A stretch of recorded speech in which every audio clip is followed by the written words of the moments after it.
Hello, everyone, and welcome back to Backlot Banter. My name is Tucker Hazel. Today, I am joined by my co-host Tanner Dykstra, who I think would do really well in the Cretaceous period. His You. diet, his habits, Oh, his I see. biology. I see. You're insulting me. Wah, yay! Today, we're here to talk about the end of Oak Street. This is an August blockbuster, Tanner, starring Ewan McGregor Mm-hmm. and Hathaway, and we're here to talk to you about our thoughts on this movie. Tanner, you, Yeah, my good sir, you yeah. for many moons have been Mm. anticipating the end of Oak Street. Back when it Yeah, was I called what? It was called have. Flowerville Street. I think that was the original name. Flowerville Yeah, Street, yeah. And yes. then they what? They just changed out the sign. What the hell? I guess, I don't know. I mean, maybe they're like restructuring or, urban planning, stuff like that. It gets Yeah, complicated. yeah. Mm-hmm. But hey, you've been looking forward to Hmm. it. How'd you feel about the end of Oak Street? Tucker, I love this movie. This is a great This is a great movie, Okay, Tucker. foo. A great movie. It's a lot of fun. It's a lot of fun, and it's kind of exactly what I would have been hoping for. Its expectations for itself. Its goals are not super grandiose. It has its premise, and it simply executes on its premise. And Yeah. you might think like, I mean, from the trailers and everything, you get the idea that it is a movie about a neighborhood I thought it was the 70s, it's actually the 80s, the early 80s, What the hell, that Tanner? gets fucking picked up out of Michigan or whatever in 1982 and sent back 200 Miscellaneous million years or suburbia, Tanner. whatever. Exactly. And you're like, is there some big sci-fi premise that they have to solve? Is there some big, a science experiment or some evil corporation or something that's all behind this? No, not really. It is just simply like a fun sci-fi survival movie, and it's very well directed. You get some big movie stars who give good performances. Like the effects and everything are all there. It's a grand old time at the movies. I think it's like a tight just over 90 minutes, and so you're Yeah. you're in and out the door. And it accomplishes like everything that a movie should accomplish. Like you get your character arcs, that you're kind of interested and invested in the family unit that's at the center of this thing here. And it's pretty gory when it wants to be, but it's Mm. also like really fun and funny and irreverent when it wants to be as well. Yeah, it is.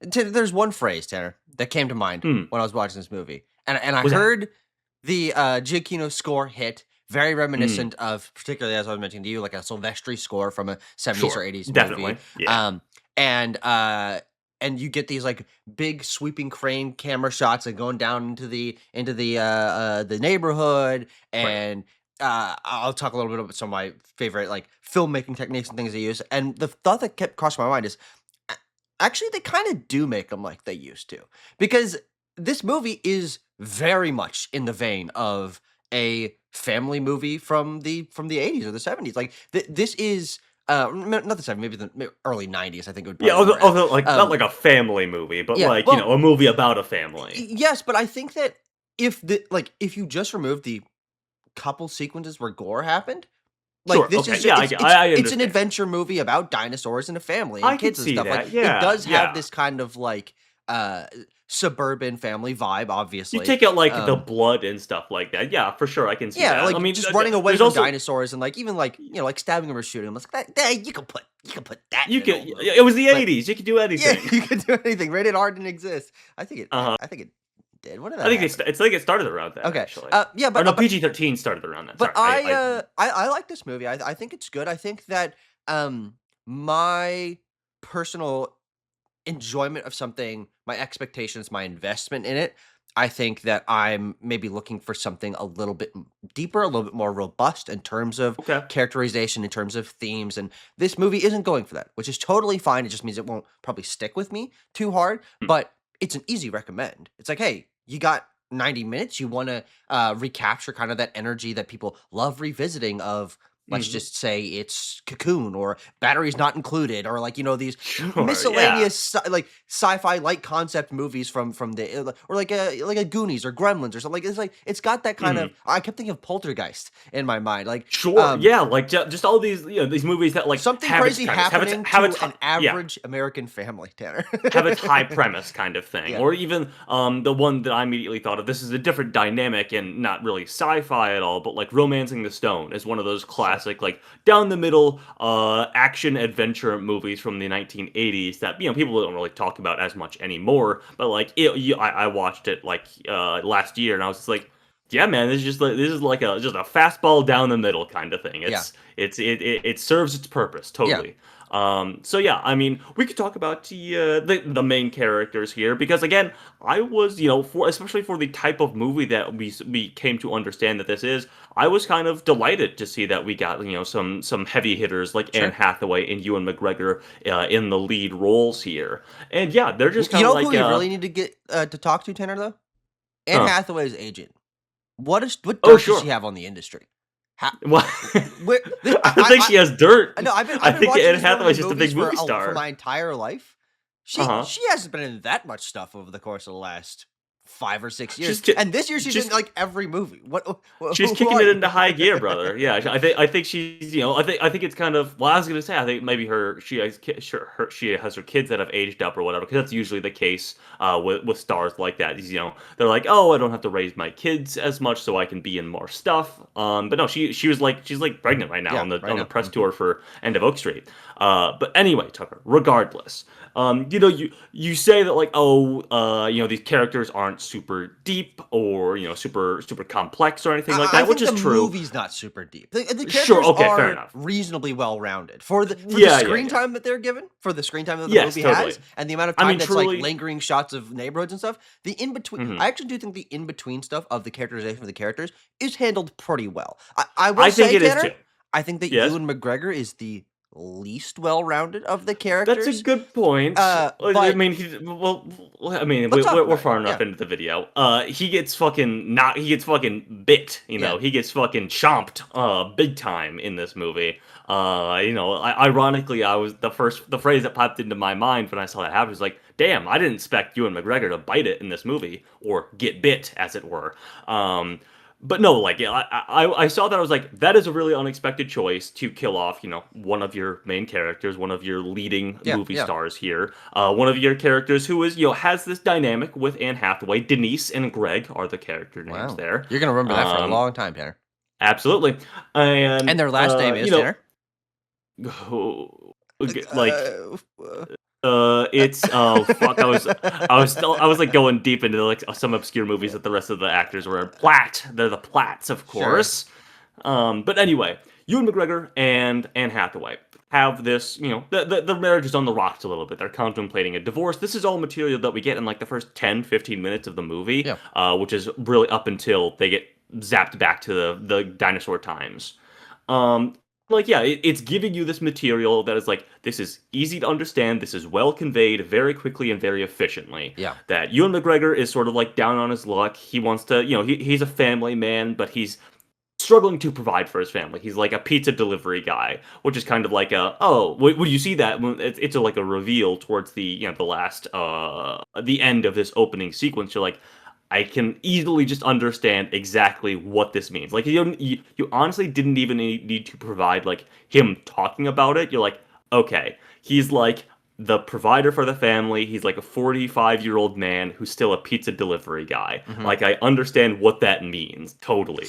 Yeah, Yeah, he is a down on his luck kind of guy. And then they give the material that is like, oh, he got laid off, and he got laid off even a couple of weeks ago from the pizza job, and so he's just trying to like pick things up as they come. And then you have, sorry, did you want to talk about well, it's specifically that? with Ewan McGregor, I think that is an interesting character point. I think my main issue comes to when the movie is getting set up and we're in this kind of like neighborhood fair. It's like a summer festival, some kind of thing. Uh, Block party. They it's used a to have block those party. back in the Yeah, I'm day. sorry, but Tanner, not in our day. We're so young and the world is so We're so young. shitty since we were born. Exactly. We don't get that anymore. Exactly. Um, Everybody's just on their phone. that's so true. Uh, Hmm. But my issue more is that I think all three of the other family members get a much more robust establishment of their role in the community, their dynamics with other Sure, characters their around them. deal. Yeah, Yeah. Anne Hathaway goes to the library and she meets with this old woman who's like an editor of some kind, and Hmm. the young girl has like this dreams to be and to go to Cornell and do other like and the Yes. young boy has a bully and this history with his friends and he's got He's a got a love interest and crush. stuff like that. Like, Yeah, yeah. and then Ewan McGregor leaves, and then he comes back, and then Yes. they go to the Jurassic period. And like there's like tidbits for him sprinkled throughout of like revealing a little bit more of like the drinking problem and the fact that he was laid off from his job. But I think that he feels short shrifted by the screen That's time. fair enough. I And can see I'm just that. thinking Yeah. like 2 minutes. You add 2 minutes of him driving away for his first job, arguing with a boss. Maybe we see him get fired from his job in like a flashback or something like just like something to what is he feeling? What is his goals and stuff? Hmm. I feel like the movie feels a little bit imbalanced because he's the one I feel like I know the least, and then Hmm. he also is dead for Yeah, the 15 last minutes, like 20 30 minutes minutes of of the the movie. movie or Yeah. something like that. Yeah. So, But yeah, that's one of my my thing major is that like complaints with the screenplay. I get enough from him being the guy who wants to like maintain the family unit basically. Keep Now the you know family he together. he's trying to keep the family together, and like not cause any bumps in the road for them or anyone else really. Like there is the scene where there's the giant pile of dinosaur poop Yeah, yeah, in yeah. the neighbor's backyard or whatever, and he's like he's very like diplomatic about that whole thing. He's like, don't worry, well I'll help you clean it up. My son will help, No, and no, the no. son's like, He oh says what? he says I'll help you if you need it. What do you Oh. mean? What do you mean if you need it? There's a giant pile of shit right there. It's One guy hundreds of pounds and then guess what, as Tanner? this neighbor has estimated. He never helps. Fuck, you're well. I guess we kind of jump after that. We don't That really see what yeah, happened. no, it doesn't happen. Doesn't happen. But Fair enough. the characterization otherwise, I do think you're right. Efficient, very cleanly stated, Yeah, yeah. very visually stated in terms of the interactions with those supporting characters I was mentioning for the other family members. They've one thing I think is good about the screenplay of this movie is that it doesn't stop the characterization cold in its tracks when we go to the No. Jurassic period or Yeah, I the mean, it past, has to whatever. be put on hold every time that there's like a sequence or whatever. But you know, Yeah, then we do get back to it, and we still allow it to come through in certain ways. We allow our characters to like bicker like they used to, yeah. like a family, when they're still back in dinosaur times. And you know, To the it point pushes that those there's characters. some comedic moments of like Absolutely, there the is. kid tackling him and beating him up for like breaking his other arms. Like it's dinosaurs. Your parents are dead. Yeah, What are you I doing? think I like that moment too, where No, he's it's like, fine. where I just think he's funny. just doing that to like, you know, like try to maintain some normalcy. It's distract like him a little bit, yeah. yeah, distract himself or whatever. But you know, like we could also talk about Anne Hathaway, who Yeah. you obviously is like the biggest movie star in the world right now, and you know, in 2026, she's all over the place. She's popping up in all sorts of major blockbusters, and she easily gets the most material. If we're contrasting her to Ewan McGregor, she is this suburban mom in the 1980s who has some like vague hopes of getting out of there, achieving something more with her life, you know, moving to the city, becoming an author. Like these are all things that we get set up like literally in the first 5 minutes of the movie, in this conversation with this older woman that you mentioned earlier. You know, she has written this book that is thinly veiled about her life and her desire to get out of there, but how she feels anchored by her kids and everything and their life. And like, it's just super efficient. You're like, okay, I understand the archetype, I understand the things that she's going through, and it's very quickly explained to us, you know, through the characters discussing this book that she has written, the exact, dilemma that she's going through. Yeah, 100%. Yeah, and I think that she's the standout. I think Yeah, that totally. I was a little bit underwhelmed by Ewan McGregor. I think that because of his characterization, I just connect less to his character. But Anne Hathaway not only gets more characterization than I think anyone else in the group, but also I think some of the better moments of acting and some of the better moments of physical performance and things like that. Totally. Yeah, She's a really highlight of this movie and really totally. keeps it grounded and the smiles that she puts on and things like that. I'm like, yeah, this is rock solid understanding the assignment. She is like a very capable actress, an Oscar winner, being slotted into a creature like an 80s creature feature, Yeah, yeah. basically. And you know, she's having a grand time with that. You know, she can make her eyes go wide. She's darting her head around looking for threats. You're like, Anne Hathaway's on this. She's in it, man. So Tucker, let's talk about the dino stuff. The teen characters we can maybe bring around at the end, but they're both solid. There's fun stuff to be had with both of those characters that we can maybe bring up briefly. But like we got to talk about the dino stuff, because it's great. The effects are all there for a movie that has nowhere near the budget of like a Jurassic World or anything like that.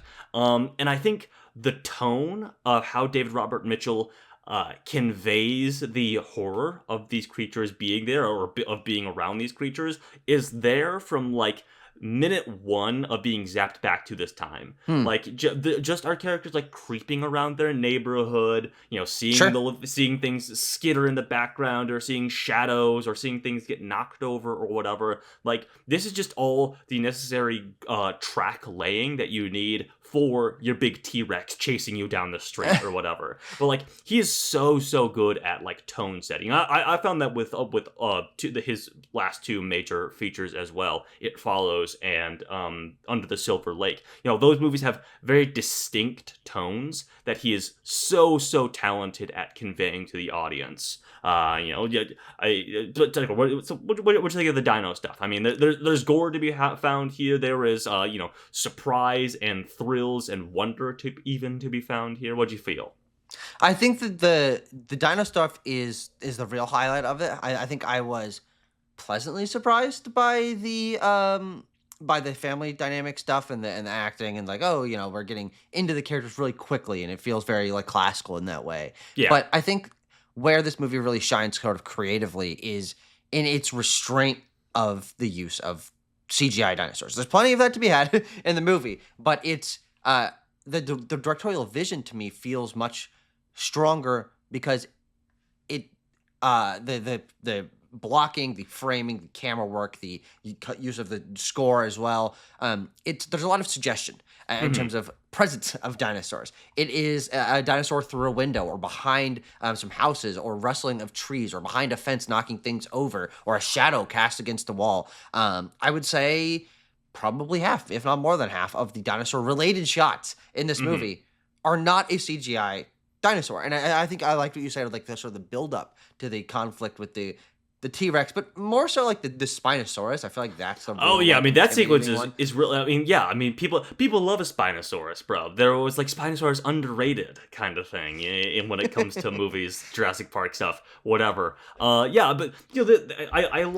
I just love all of our creatures here, dude. I love the turtles that they come across. Yeah. They're like a threat or whatever, but they're just like, these fucking turtles our giant tortoises are in a street now. One of my favorites though, Tucker. I'm sure I'm sure you love this sequence too. Big Python. That comes into the window. We see it a couple of times. It's like in a pool or whatever at the beginning of the movie, and then just like comes in through the window of the house like towards the end as we're doing like the gear up towards the final push. If I were to Simpsons though, what's that? That pool would not have fit something that long. It's huge. That python thing is ridiculously long. Well, maybe they're different pythons, but the idea of the setup enough. and payoff is there potentially. Yeah, but that python is fucking massive when it gets in that house. It like it doubles back on itself, and it's still not completely in the house. Yeah, that's it's crazy stuff, man. But like the silence of that sequence as it like slithers past all of the characters just doing their thing, getting ready to leave or whatever.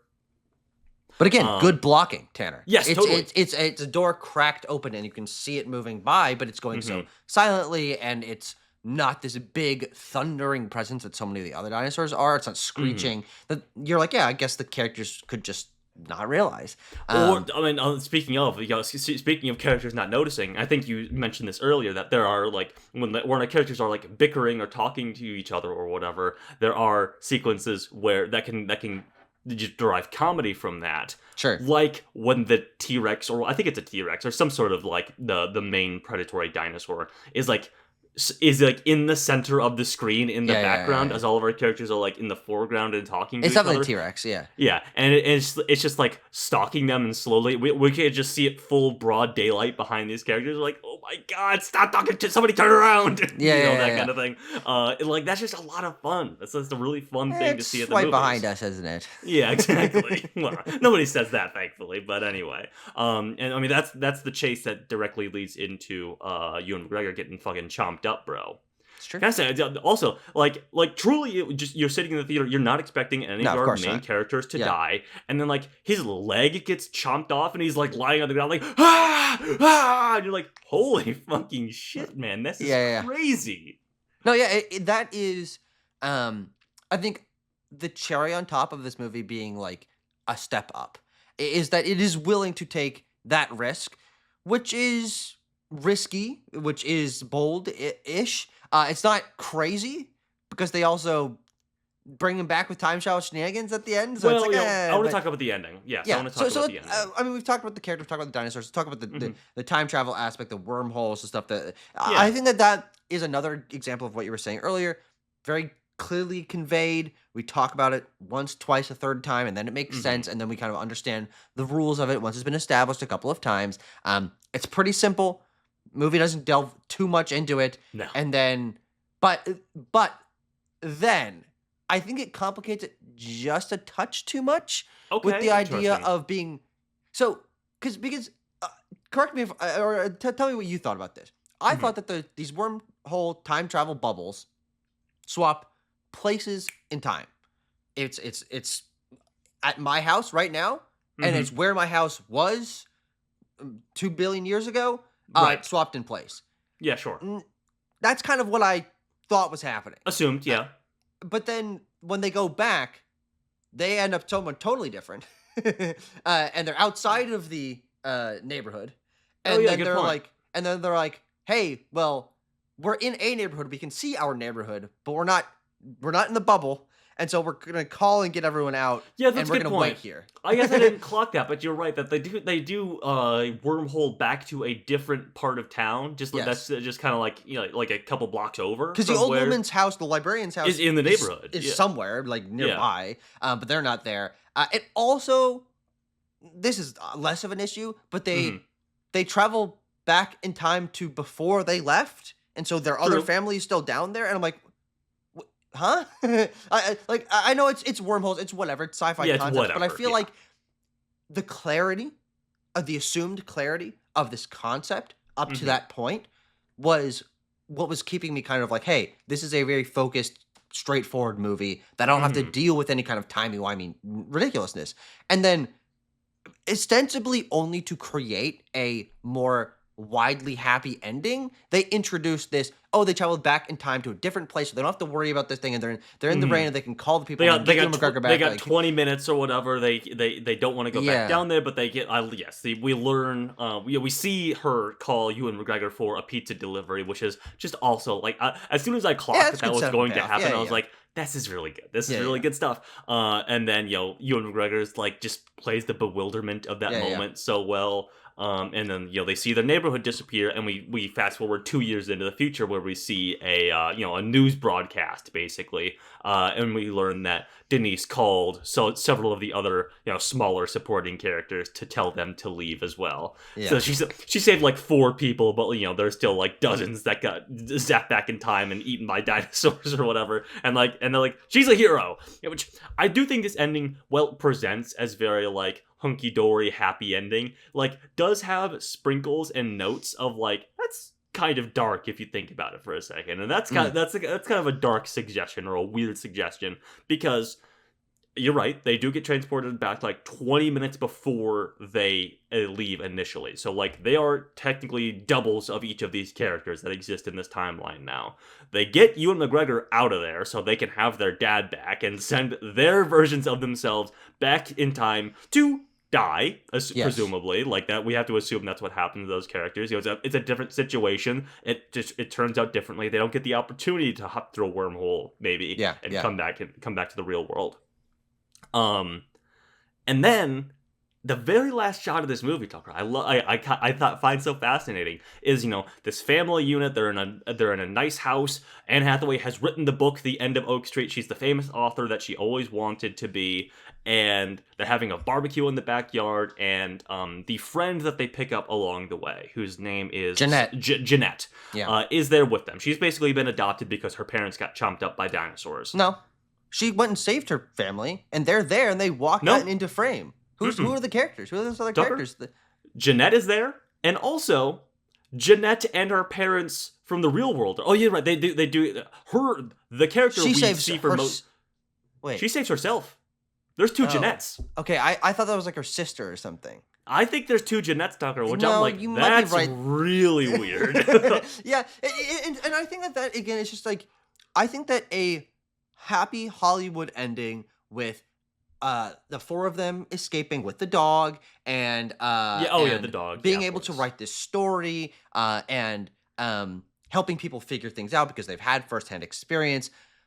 I think that you could have done all of that and not you a little bit of stakes. Ewan McGregor's gone. The other people went back into the past and died. I don't think you Hmm. need to. It's like whoa. Uh, 1 second. Look at this. You don't need to wipe away everything with some stuff that does add weird narrative complications to things, Yeah. unnecessary Yeah. narrative complications, and also wipes away the stakes. I think that you could have had a. Oh, look, she's a famous writer now. The little girl or the young woman is gone off to Cornell. Jeanette is part of the family now. And they have a nice framed picture of Ewan McGregor on the wall, we get some hints of like what his funeral like or something like that. Like it can still be a happy ending where things worked out for these characters Hmm. without like. Oh, okay. So then the 20 minutes before, and then they called certain people, and then they saved some I don't know. themselves, and it was I like the sinister kind of implications that like they stole their dad from themselves to sure, have a happy life. Like I yeah, kind of like that as like a weird sinister suggestion yeah, that presents itself. It puts on all the airs of being like a happy ending, but you're like it's kind of fucked that they did that, right? Like you like sure. it's I like that a Yeah, lot. And I'd be curious to know what the creative team sees as the intent of that. If it is hmm, something that they are intending with a little bit of a sinister touch, which I think is totally possible, mhm. or if it's just like they got their dad back and it's like a schmaltzy overall happy Hollywood Sure. ending. Yeah, I was just thinking about it on like a really, really telescoped out level. That's all about like the Jurassic Park, the original Jurassic Park. If you really telescope out and look at it from a certain angle, is about like this affirmation of the nuclear family. In a way, like Mm, it's these extreme circumstances that form a nuclear family out of our primary characters, and like so I was taking that into this movie, especially as we're doing like a classical Midwest Americana family, like it's yeah, zapped back to the dinosaur times or whatever. I was taking a lot of that idea with me, and the modern a modern interpretation of that kind of idea is that like these characters will do whatever they want, will do whatever they must to like make the idyllic life for themselves. sure. No matter the casualties that might have to come with that. Yeah, I And mean, that's what Anne Hathaway does. Is she makes the most of the situation. She gets her husband. She's a famous author. She's a hero. She gets the family barbecue in the backyard. She has it all, baby. She just mhm. had to do some kind of fucked up things if you think about it to get there. Yeah, yeah, it's certainly an interesting read. And I'd be curious to know if you're watching this far into the video. Leave your thoughts on that ending, the timey Yeah, wiminess, the cynicism of the ending in the comments. I think it's be interesting, something interesting to talk about. But yeah. Tanner, let's wrap Yes, this up. What score would you give the end of Oak Street? Tucker. Oak, 8 out of 10. 8 out of 10. Yeah, I think I that love this one. I think it's really I've good. lowered a little bit with my thoughts on the Sure. ending. But I still think it's good. I'll say 7.1 out of 10. I think it's a good movie. It's a easy recommend. Yeah. I just think that what to the point of the ending, I was praising the movie for its straightforwardness, Hmm. and then it subverts that at the end. It's like, oh, maybe that's the intent, but I'm like, you had a track you were going on. Yeah, Tanner, it's I not a can. fastball down the middle. There's like a twirl at the end. I'm like, well, There's a I thought lot, it was a little fastball. yeah, yeah. I just have to give it so many points for like winning me over on a lot of this stuff too. Like we mentioned the dog, and we got to talk about we got to briefly talk about Starbuck here Yeah. because like he's gone for basically the entire movie, and you're like, I know what's gonna happen here. The dog is gonna come and save the day. Like it's gonna be this big Yeah, moment yeah. where the dog saves the day, and I'm like, okay, I'm waiting for it. But then when it arrives, I'm like, I inadvertently, Tucker, did like a fist pump in the air. I was like, yeah, it's Starbuck. I was like, holy shit, this movie fucking got me. I was Yeah, so I I was got being you. so Yeah, yeah, yeah. cynical about the dog stuff returning. And I'm like, it fucking got me, dude. I have to give it points. Also, shout out to Starbuck for being an intelligent enough dog to jump off the roof with them into the Yeah. time bubble. That's And crazy. that's a smart dog. He's a blue healer Tucker. They're very intuitive. That's true. All right. Well, thank you everyone for watching our review of The End of Oak Street. Hope you enjoyed. Hope you enjoyed the movie as well. And we'll see you guys in another video. Bye bye.